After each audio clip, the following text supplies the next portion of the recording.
Kids speaking out tonight, calling for more healthy food options in their San Diego neighborhoods, plus the report that takes a closer look at all the factors behind childhood obesity. If I need help and nobody's within listening distance, I just push this button and somebody comes, no matter what time of day or night it is. Living their golden years in Mexico, all the special details that make this place home for American retirees. I rolled out of bed and I was on first base. My playground wasn't a normal size playground for a little kid, but in my backyard. So I had all this space and I could do whatever I wanted, and my baseball field was my playground. Making history at the ballpark, the Major League rookie who turned adversity to his advantage. KPBS Evening Edition starts right now.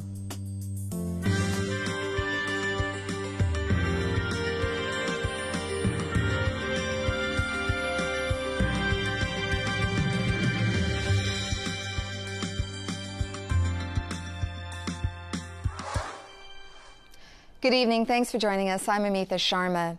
The U.S. Attorney's Office says 9 men have been indicted as part of a car theft ring which stole 150 Jeep Wranglers in the San Diego region. The suspects are members of a Tijuana-based street gang called the Hooligans. Authorities say they took pictures of the car's VIN numbers to access data and duplicate keys. Captain Don Goodbrand of the California Highway Patrol oversees San Diego's Regional Auto Theft Task Force, called RAT for short. He said the stolen Jeeps were moved to Mexico. Once the vehicles are in Mexico, they are parted out. Their body panels and aftermarket and factory accessories are sold for cash or VIN switched and sold outright. Through the remarkable diligence and work ethic of RAT detectives and the interagency cooperation with the FBI and the AUSA's office, a powerful case has been brought against the Hooligan Street Gang. The U.S. Attorney's Office says 3 hooligans have been arrested and 6 are still at large. They say the cars are worth a total of $4.5 million. Major repairs are needed now at 2 juvenile detention facilities in San Diego County. That's the conclusion of the latest report released by the county grand jury. The group also recommended closing Camp Barrett and developing a long-term plan to use excess correctional staff. The grand jury found the juvenile detention facilities are greatly underused. It recommended more thought to consolidating them. The San Diego County Childhood Obesity Initiative has released its first report on the state of kids' weight. KPBS health reporter Kenny Goldberg says the report comes as San Diego hosts a national conference on childhood obesity. The new report says there are wide disparities in childhood obesity rates in San Diego County, both by race and by economic status. For instance, the report finds 23% of Hispanic kids are obese. That's more than twice the rate of non-Hispanic children.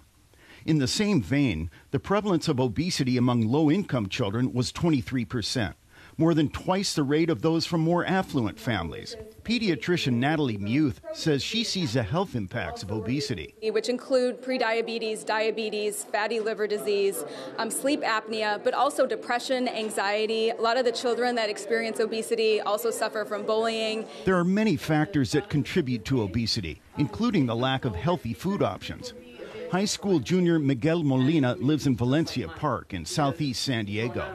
He says there are a lot of fast food restaurants in his neighborhood. It's really tempting to go to that fast food restaurant, especially if you're of low income and you can't afford the expensive foods and your only choice is a $1 burger. To be sure, childhood obesity is a national problem.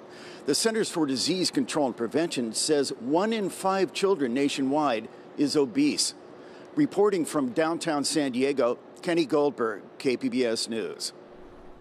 We're learning more tonight about President Trump's plans for a border wall. Trump's budget calls for replacing 14 miles of old fencing in San Diego. U.S. Customs and Border Protection says rebuilding in San Diego would focus on barriers nearest to the coast, starting at Borderfield State Park. This includes steel posts that stretch into the ocean on Imperial Beach. The agency says barriers near the coast are old and need to be replaced. New findings presented at an annual conference in San Diego shows Syrian refugee children in the U.S. showed signs of anxiety and separation anxiety at high rates. The study looked at 59 children. The results were presented by Wayne State University professor Cynthia Arfkin. She says the prevalence of separation anxiety requires intervention. It's getting in the way of the children really succeeding in school because they're constantly wanting to be with their parents and they're afraid of being separated from them. She says to address this, researchers are testing programs this summer. In San Diego, nearly 20% of refugees arriving here last year came from Syria. Children of parents who are in the country illegally often experience fear and worry, with the shadow of deportation as a constant presence. NPR producers L.A. Johnson and Meredith Rizzo visited a Philadelphia workshop where kids use comics to work through those emotions. It's about me being alone. I feel sad, angry, and not cheerful. I will not like it in Mexico because I don't speak Spanish.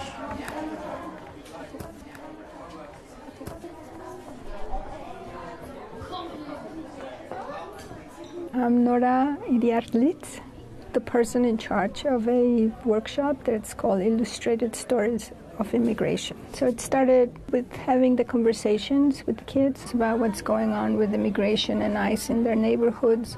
What do you think is going on? How do you feel about it? And then I started bringing them materials, some clay. My parents signed me up for this class because they didn't want me to get scared about anything. I really like it because you can talk about like your feelings and how you're feeling with things going on. Here we are with a group of people that try to be invisible because of their status. Even if the kids were born here, they have that stigma. It gives you a voice. You know, it's not poor me, there's nothing poor me about it. They're so smart, and their sense of justice is so acute. The bricks from the wall were really easy to push. So they push it and then bow. The wall had been destroyed. One thing that has been really nice about it is the kids talking how they can sleep better. They're not so worried like they were at the beginning, and how they're forming a group, even though they didn't know each other, but how they talk about it. And so it's a way of just saying, here, this is it. This is what I feel, this is what it is for me. I'm proud of being daughter of immigrants because I love like my culture and everything else. My brain just telling me, draw, draw, draw. The California State Assembly has approved a bill today that would only allow pet stores to sell dogs, cats, and rabbits if they are obtained from shelters or rescue organizations. KPBS North County reporter Allison St. John says if this bill makes it past the governor's desk, California would be the first state in the nation to pass such a bill. AB 485 passed the Assembly today with 44 in favor and 6 opposed.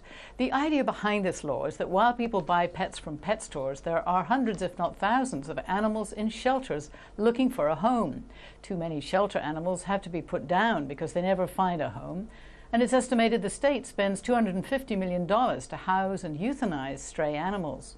Meanwhile, advocates for this bill say pet stores often ship their animals in from out-of-state puppy mills that they say are not regulated strictly enough. They say many animals are raised in abusive situations designed to generate maximum profits at the expense of the animal's well-being.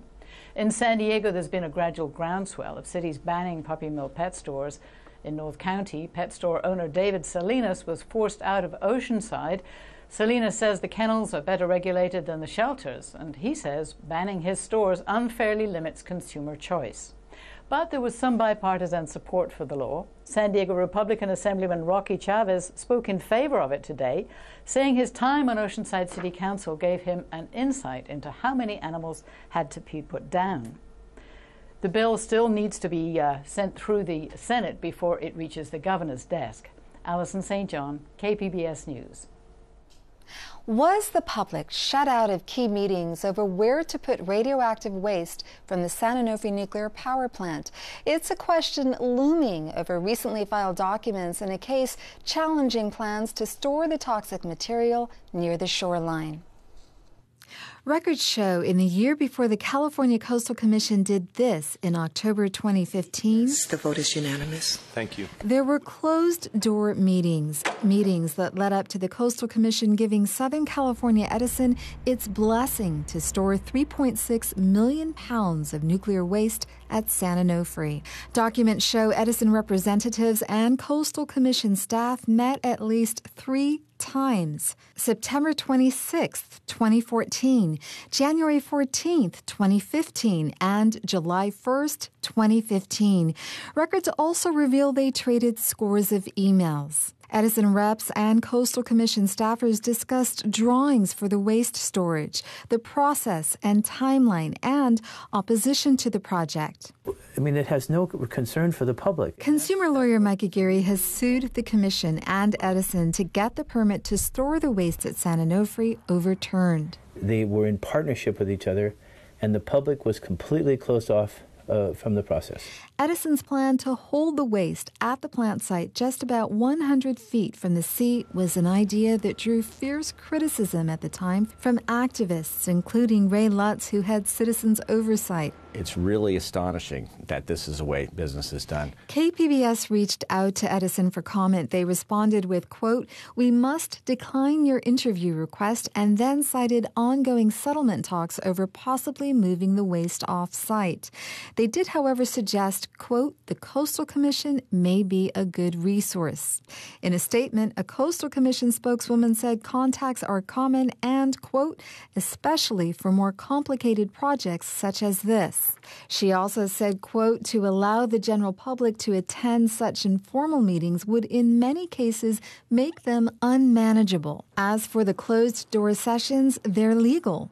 And Mesa College political science professor Carl Luna says transparency means that the decision-making process, which started in those private meetings, requires that the public be invited. So you would think, just for a good public policy discussion, you would bring everybody in to recognize the short-term and the long-term costs that you're leaving buried there for our kids and our grandkids and maybe the great-great-grandkids. The Coastal Commission spokeswoman, however, points out that Edison held at least 5 public outreach meetings to discuss waste storage. Still, the public was excluded from the private sessions between Edison and the Coastal Commission. We will go to public comment, and speakers will have 2 minutes. In fact, the public was only brought in when Edison's pitch to keep the nuclear waste at San Onofre went before the panel for a decision in October 2015. And while Edison and Coastal Commission staff had 1 year to prepare for that meeting, the public was given 1 week notice of the session. Soon after, Aguirre says opponents expressed their discontent through emails to the commission. There was a volcano of objections, and they flowed into the Coastal Commission staff, and the Coastal Commission staff kind of joked about it with Southern California Edison. Documents also reveal a commission staffer described the opposition emails in his own email to an Edison representative as, quote, formulaic. The Edison employee replied with, quote, "Please don't waste your time if you're forwarding repetitive subject matter."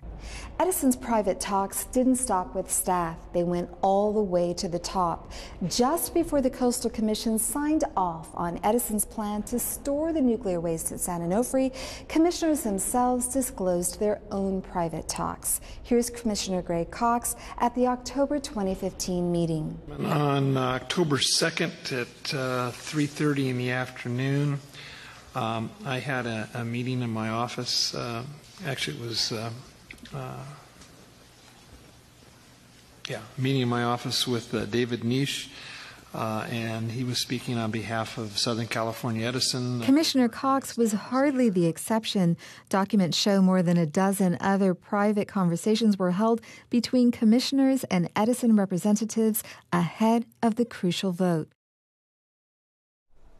Tomorrow, we'll take a look at what lies ahead for San Onofre when it comes to sea rise level. May gray lingers in San Diego. Light rain may hit the coast by the middle of the week. Erin Calandra says we can expect a warm-up in tonight's forecast.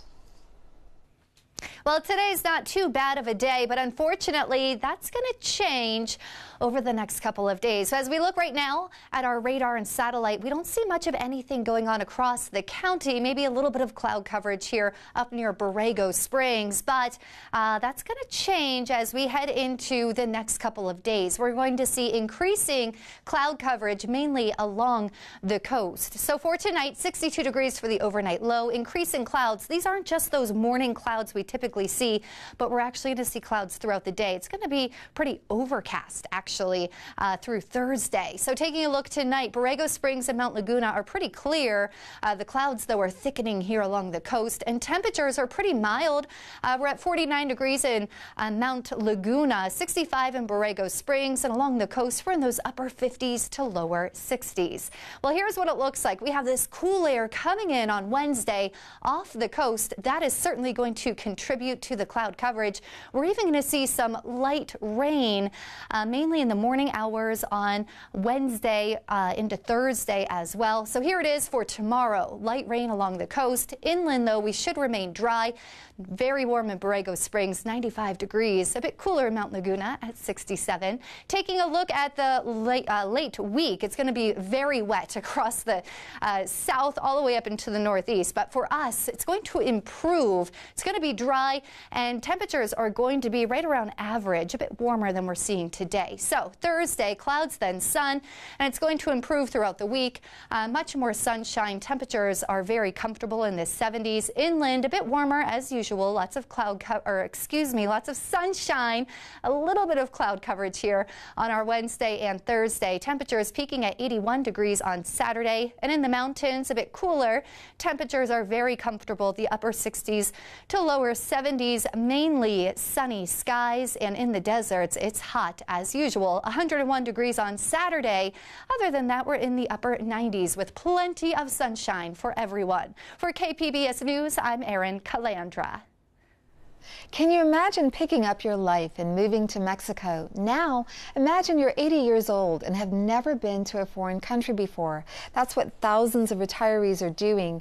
KPBS reporter Claire Trageser introduces us to seniors living south of the San Diego border. This is a picture of my mom. She's in the car.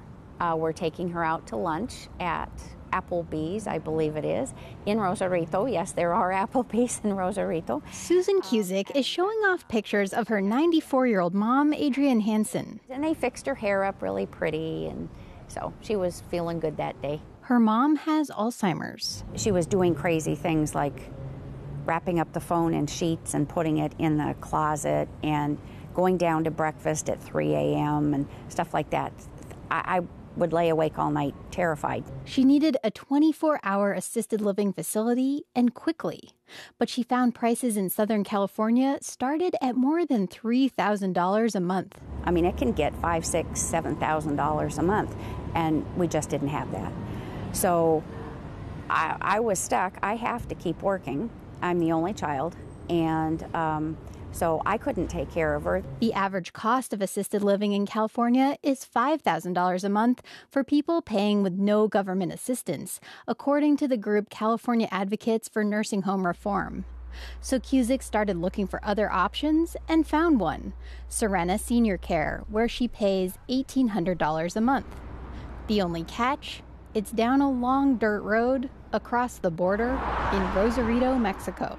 She has to wind her way through Tijuana traffic and past stray dogs to get there. The house is right here, Serena Center Rosarito, and this is the main office. Serena is a quiet and clean assisted living center with private rooms, a small gym, and a garden. Come on in.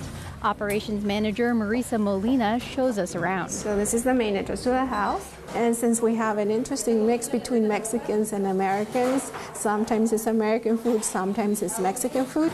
Like, for instances, I think they did mole today. For 10 years, Serena has catered to Americans looking for cheaper retirement options. About half of the Serena residents are from the U.S.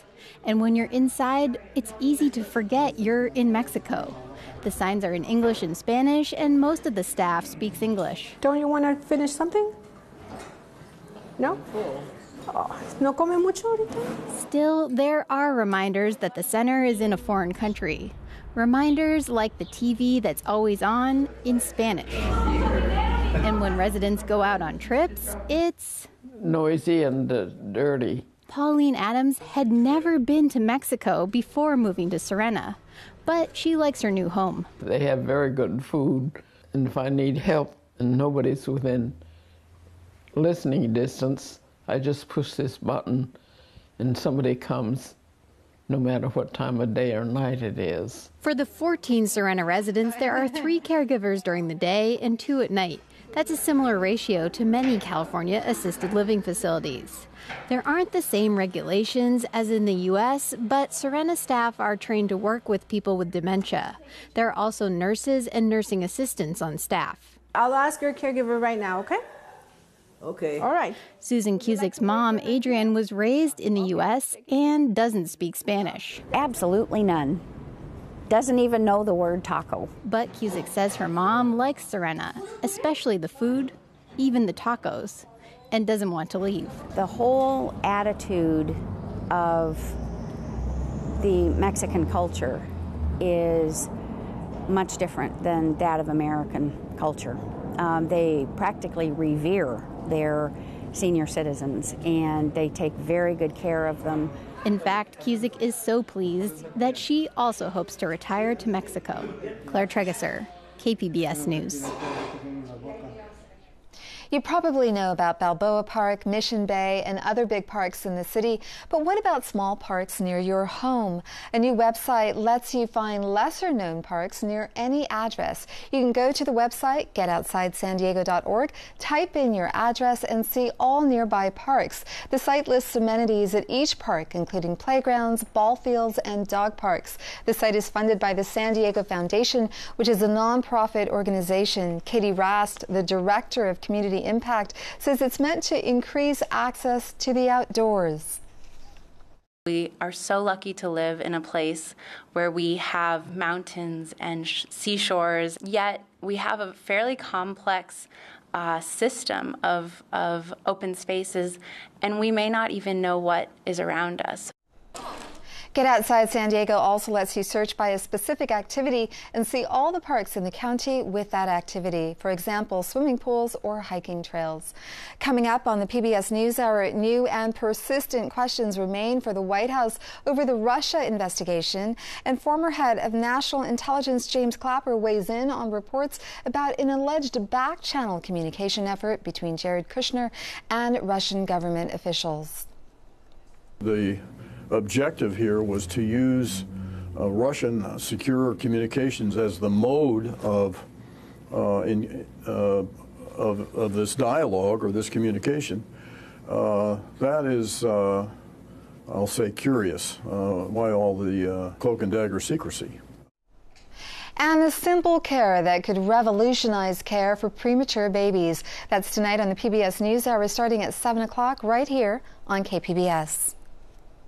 He made a clubhouse his home and his bedroom inside an equipment storeroom. Now he's one of the newest players for the Pittsburgh Pirates. He made history by becoming the first African-born player to play in a Major League Baseball game. As Associated Press reporter David Martley explains, he turned adversity to his advantage. On the field, Gifton Gope is just one of the guys. But this Pirates rookie's journey to the major leagues makes him anything but ordinary. And Gope is the first African-born Major League Baseball player. I mean, it blows my mind being here right now and enjoying the big league platform. I mean, I come from a very small 5x7, room that I lived with my mom and my brother. Ngope grew up in Johannesburg, South Africa, and it's not an exaggeration to say he lived at the baseball diamond. Ngope's mother raised him and his brothers in a 5x7 room in the clubhouse of the local baseball team. She cooked and cleaned for the team, and in exchange, she was able to put a roof over her boys' heads. I mean, I rolled out of bed and I was on first base. My playground wasn't a normal size playground for a little kid, but in my backyard. So I had all the space and I could do whatever I wanted, and My baseball field was my playground. Ngope's older brother still lives in the room where they grew up. He says it was their mother who gave Gift the belief that despite years in small international tournaments and eventually in the minors, he was going to make it. My mom encouraged him that you can't just give up now. You have been there, just be yourself, and then you will end up playing as the majors. Ngope's improbable journey culminated in April, where in his first major league at bat, he singled to center field. It was a poignant moment. I mean, bittersweet, yeah. Sweet part is, you know, I got a base hit in my first AB. The bitter part is just my mom not being around to, you know, to enjoy this moment with me. His mother died in 2013, but her lessons of perseverance still give him strength.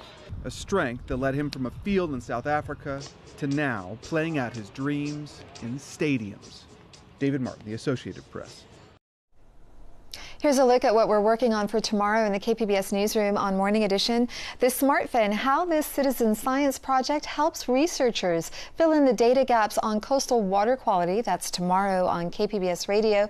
You can find tonight's stories on our website, kpbs.org/evening edition. Thank you for joining us and have a great evening.